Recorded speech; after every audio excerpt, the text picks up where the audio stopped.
Bien bonjour, j'espère que vous allez bien. Je vous retrouve pour lancer une nouvelle série de vidéos, si on peut dire. Je lis pas mal de romances d'une manière générale. Alors j'ai des périodes où j'en lis un petit peu plus, j'ai des périodes où j'en lis un petit peu moins, mais c'est un genre que j'apprécie plutôt pas mal, que je trouve assez diversifié et qui permet d'explorer beaucoup de choses, en plus de proposer des histoires relativement mignonnes et qui font passer des bons moments. Et du coup j'avais envie de vous parler de tropes dans les romances et de vous présenter une sélection de romances qui suivent certains schémas, parce que ça m'arrive assez régulièrement quand j'ai envie d'une romance et j'ai envie d'un certain type de romance avec un certain schéma, et c'est pas toujours évident, je trouve, de trouver la romance, en tout cas le schéma de romance qui fait envie à l'instant T, parce que des fois c'est pas extrêmement clair sur les résumés, ou on en a lu certains mais du coup on sait pas trop vers où aller par la suite, etc. Donc j'avais envie de vous proposer un peu ce format de vidéo où je vous présente une sélection de tel ou tel trope que j'ai pu lire, et puis si vous en avez d'autres, vous les partagez en commentaire, comme ça les gens qui ont envie de lire ce type de trope à l'instant T, ça vous cherchez. J'espère que ça va vous plaire, donc n'hésitez pas à laisser vos idées de tropes que je pourrais faire ou de livres dans le trope que je vais vous présenter en commentaire. Et du coup, pour cette première vidéo, j'avais envie d'explorer un schéma de romance qui est pas parmi mes préférés, mais où il y a certaines qui m'ont vraiment beaucoup plu.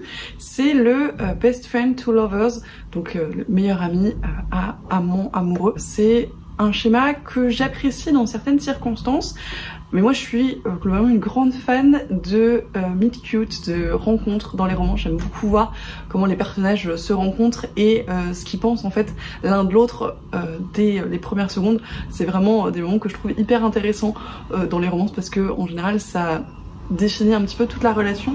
Et la plupart du temps, dans les best friend to lovers, dans les meilleurs amis à amants, on n'a pas ce meet cute, on n'a pas cette rencontre, parce que ils se connaissent depuis des années et que ils ont déjà une relation qui est assez préétablie. Alors soit on a des espèces de flashbacks qui vont nous dire un petit peu comment est leur relation, etc. Soit pas du tout. Dans ce côté-là, je trouve ça toujours un petit peu frustrant, parce qu'il me manque cette première rencontre, il me manque cette première étincelle. Mais il y a quand même beaucoup de romances de ce schéma-là que j'ai beaucoup apprécié, et je vais vous les présenter tout de suite. Alors la première romance de ce type que je vais vous présenter est assez ancienne en soi. Je pense que c'est une des premières romances, new romance et romance de manière générale que j'ai pu lire. Je vais vous présenter 2 tomes ce coup-ci, puisque c'était l'époque où c'était la mode de faire un tome du point de vue de la fille, un tome du point de vue du mec. Pour le coup, je trouve que pour cette romance ça marchait assez bien, parce qu'on apprenait des choses en plus dans le tome du point de vue du mec, et c'était assez intéressant. C'est Beautiful Disaster et Walking Disaster, donc de Jamie McGuire, aux éditions J'ai lu, dans les formats semi-poche. J'aimais beaucoup cette collection à une époque, enfin j'aime toujours, mais c'est vrai que là j'en ai lu pas mal et j'en ai moins qui m'attirent, mais je trouve qu'ils font vraiment des trucs très sympas. Le tome 1, Beautiful Disaster, c'est du point de vue de la nana. Walking Disaster, c'est du point de vue du mec, Travis Maddox, et la nana s'appelle Abby. C'est une histoire qui se passe à l'université, où en gros Abby arrive, c'est la nouvelle, etc. Et par un concours de circonstances, elle commence à traîner avec Travis, qui est un petit peu un bad boy, un petit peu un coureur de jupons aussi, etc. Et alors pour le coup, dans cet homme-là, on assiste à leur première rencontre, donc c'est très sympathique pour moi, mais ils ont pas une romance qui commence direct, parce que elle est pas franchement intéressée d'être une de ses conquêtes en plus, et puis lui au départ l'est, et puis finalement il se rend compte qu'il préfère être ami avec elle, ou en tout cas c'est ce qu'il croit. Du coup il y a une grosse partie du récit où ils sont amis, mais avec une ambiguïté assez importante. Petit à petit, ils deviennent plus, etc. C'est des livres que j'avais vraiment dévorés à l'époque, ça se lit extrêmement vite, c'est extrêmement addictif.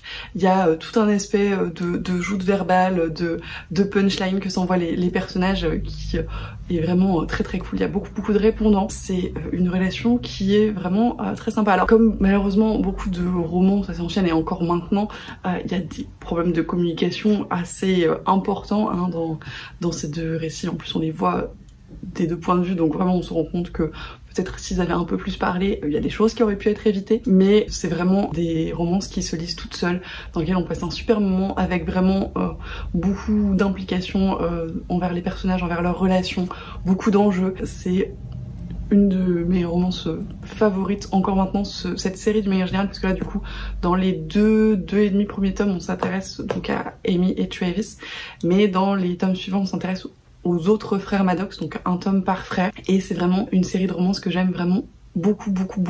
Alors c'est les seuls tomes où c'est des best friend two lovers, mais on a d'autres tropes assez sympathiques dans les tomes suivants.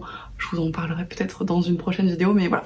En tous les cas, c'est une super série de romances new adultes, donc avec des scènes de sexe explicites. Pour ceux-là qui se passent à l'université, dans les autres tomes, les frères sont un peu plus vieux, donc ça change un petit peu. Mais vraiment, c'est des super moments de lecture qui se dévorent tout seul, extrêmement addictifs. Quelques petits problèmes parce que c'est des romances qui datent un petit peu, mais si vous pouvez péter là-dessus, franchement, c'est des très bons moments. Ensuite, je vais vous parler d'un livre que je n'ai pas en physique puisque je l'avais emprunté à l'époque quand je l'ai lu. C'est All I Want for Christmas de Emily Blaine, qui, comme son nom ne l'indique pas je crois, est une autrice française, comme le titre ne l'indique pas non plus. C'est en rassemblant les livres pour cette vidéo que je me suis rendu compte que j'avais pas mal de livres qui se passaient soit à Noël soit à Halloween. Voilà, si vous voulez préparer vos pales pour la fin de l'année, ça peut être l'occasion. Donc All I Want for Christmas, c'est une histoire que j'avais vraiment beaucoup appréciée. Je l'avais lu autour de la période de Noël, je crois il y a 1 an ou 2, et c'est vraiment le best friend two lovers par excellence pour moi, dans le sens où c'est donc une romance de Noël et ce trope-là extrêmement mignon. Il y a vraiment très peu de tension dramatique dans cette romance. Si vous cherchez un petit peu ce genre-là où à un moment donné les personnages se déchirent et on sait vraiment pas du tout comment ils vont pouvoir retourner ensemble, etc. C'est pas du tout le cas dans cette romance. On est vraiment beaucoup plus dans le mignon, dans la tranche de vie, dans l'ambiance de Noël et dans ces personnages qui se découvrent d'une autre façon parce qu'ils ont été amis hyper longtemps et puis la vie fait que ils se retrouvent à un moment donné en se disant mais est-ce que finalement la personne qui me correspondrait pas le plus c'est mon meilleur pote que je connais depuis hyper longtemps, et en fait ça se fait d'une façon hyper naturelle et juste extrêmement réconfortante. Et c'est un livre alors qui est extrêmement court, qui se lit avec une vitesse incroyable et qui fait juste passer une super journée, une super après-midi toute mignonne, pas prise de tête. À la fin tu poses le livre, t'es juste bien quoi. Les personnages sont hyper mignons, l'histoire est vraiment très mignonne d'une manière générale. Franchement c'est juste un bonbon ce livre. Il y a encore une fois peu de tension dramatique, mais en fait on est tellement content pour les personnages et en train d'apprécier le moment, en train d'apprécier leur histoire qui naît, que c'est pas grave et c'est pas ce qu'on demande à ce bouquin parce que c'est vraiment juste un bon moment sans prise de tête. Encore une romance qui se passe, alors pas à Noël mais au Nouvel An, donc c'est un peu kiff. Minuit ou presque de Rainbow Rowell aux éditions Pocket Jeunesse. Il est sorti dans ce format-là et il est sorti aussi dans une anthologie de nouvelles qui s'appelle Minuit, 12 histoires d'amour à Noël, qui est sortie chez Gallimard Jeunesse pour le coup, mais du coup cette nouvelle en fait partie. Donc pareil, si vous avez envie de romances de Noël, je vous ferai peut-être une sélection des romances de Noël que j'ai lues parce que j'en ai lu pas mal, mais là il se trouve qu'il y en a aussi pas mal dans cette sélection. Minuit ou presque, c'est l'histoire de deux amis adolescents qui s'appellent Max et Noël, qui se sont rencontrés un soir de Nouvel An et en fait ils se retrouvent tous les ans au Nouvel An. Et en fait c'est un peu comme November 9 de Colleen Hoover, si vous voyez, c'est une histoire où on les suit seulement l'heure précédant minuit tous les ans et on voit leur relation évoluer petit à petit et on voit la jalousie qu'ils peuvent avoir quand l'autre embrasse quelqu'un d'autre au Nouvel An, etc. Tout ça qui se tisse tranquillement. C'est une histoire mais comme toute celle que peut faire Rainbow Rowell, qui est extrêmement mignonne, qui est vraiment pareil, un petit doudou. Alors un peu plus de tension, un peu plus de frustration parce que pour le coup il y a un petit peu de jalousie, il y a un petit peu de moments où comme on les suit qu'à vraiment une période donnée dans l'année, il se passe plein de choses en dehors et du coup à chaque fois on doit rattraper un petit peu et on a des petits pincements au cœur quand il y a des choses qui se passent pas exactement comme on voudrait, mais sinon c'est vraiment d'une mignonnerie encore une fois incroyable, un livre très court qui se dévore très vite, parfait à lire en décembre ou le reste de l'année si vous voulez, mais vraiment en décembre c'est très chouette et voilà, c'est du Rainbow Rowell avec tout ce qu'elle sait faire dans les relations, même si là c'est un format très court, ça marche je trouve extrêmement bien et c'est que du bonheur.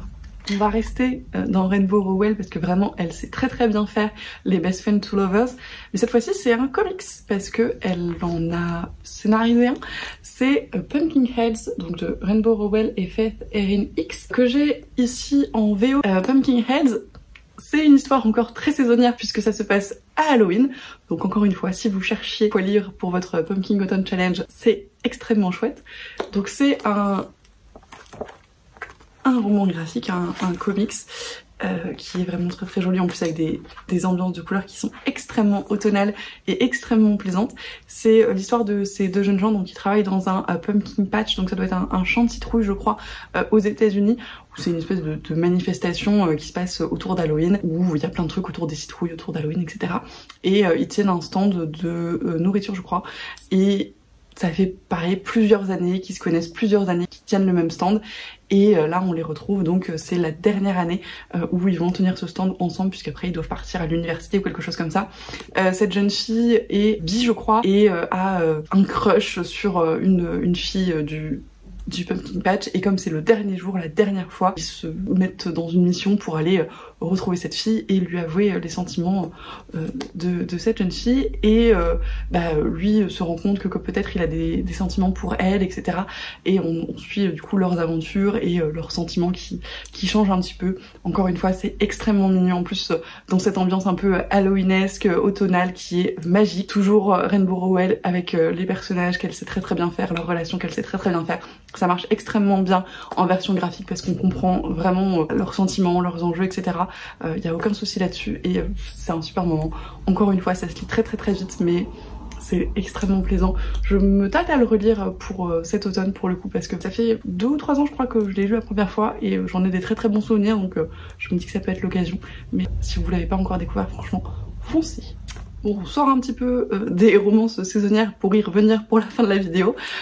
Je vous présente Will You Play de Alicia Garnier, donc c'est EH, donc de HarperCollins France. Alicia Garnier, si vous ne la connaissez pas, c'est la booktubeuse de Moody Take Books, ou juste Moody maintenant je crois, donc qui fait des vidéos sur YouTube depuis moult années maintenant, et qui a commencé à sortir des romans il y a quelques années maintenant. Celui-là c'est son premier, si je ne dis pas de bêtises, son premier publié en tout cas. C'est donc l'histoire de Garrett et Dawn, qui pareil sont deux amis qui ont une super relation. Alors elle tient une galerie d'art et lui je sais plus ce qu'il fait. Voilà, ils sont très très proches, ils sont un peu la constante de la vie l'un de l'autre quand l'autre est dans une relation qui se passe plus ou moins bien. Pareil, ils commencent à se rendre compte que peut-être leur relation est pas si amicale que ça, notamment quand Dawn est dans une relation un petit peu sérieuse et que voilà, Garrett se rend compte qu'il y a peut-être autre chose dans leur relation, etc. C'était le premier roman que je découvrais de Alicia Garnier, donc de Moody, et vraiment j'ai été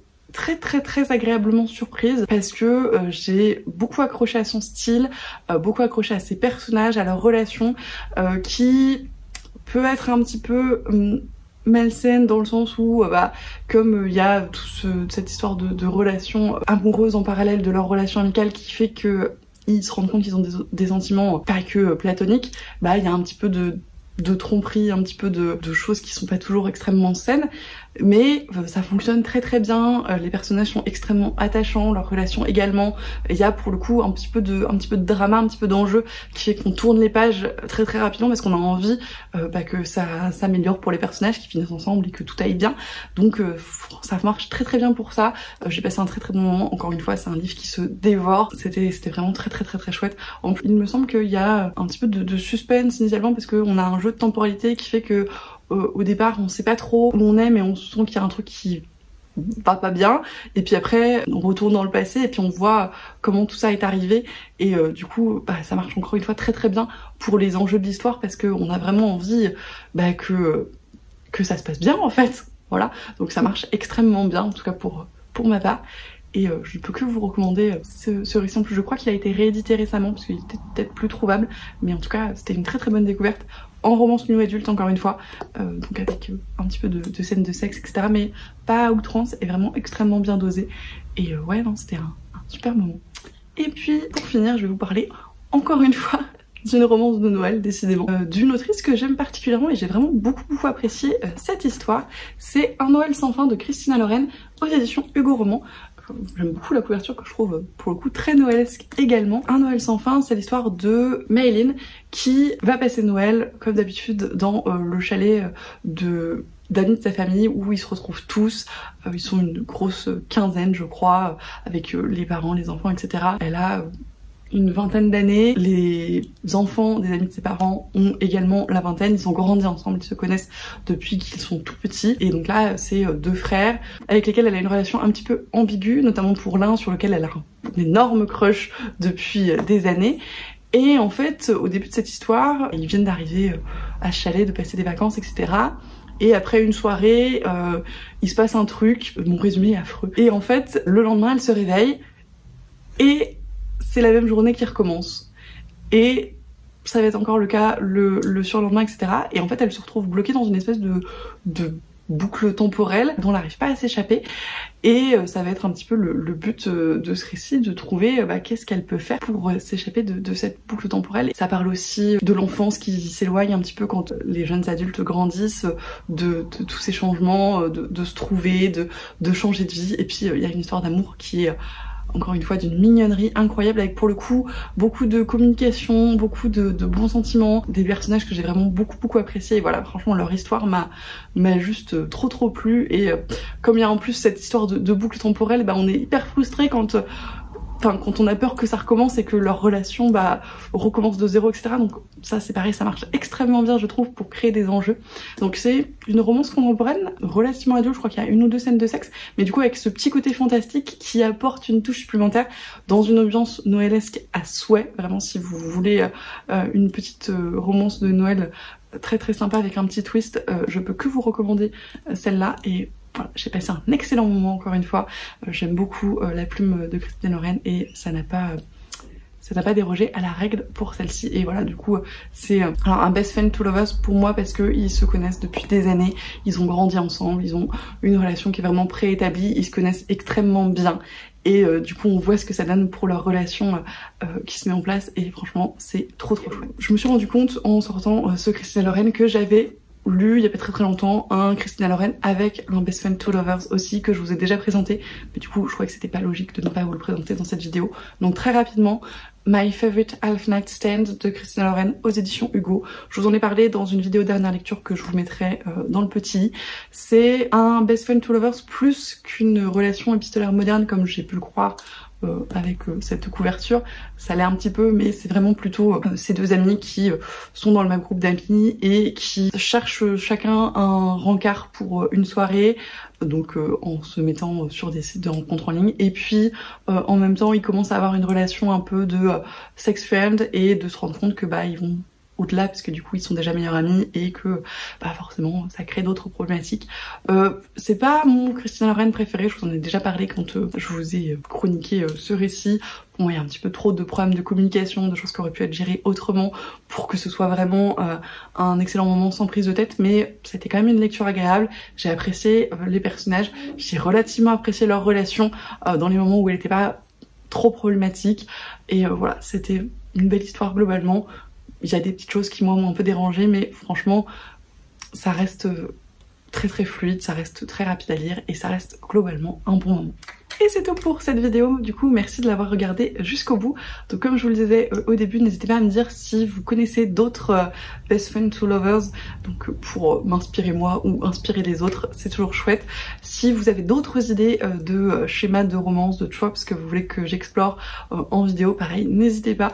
J'en ai déjà quelques idées mais j'ai pas pensé à tout probablement, donc s'il y en a qui vous tentent, et pareil si vous avez des idées pour cette shop là, n'hésitez pas. Encore une fois merci pour vos échanges, merci pour vos vues, pour vos abonnements, c'est toujours un plaisir de faire ces vidéos et d'échanger avec vous à ce propos. Moi comme d'habitude je vous souhaite d'excellentes lectures et je vous dis à la prochaine.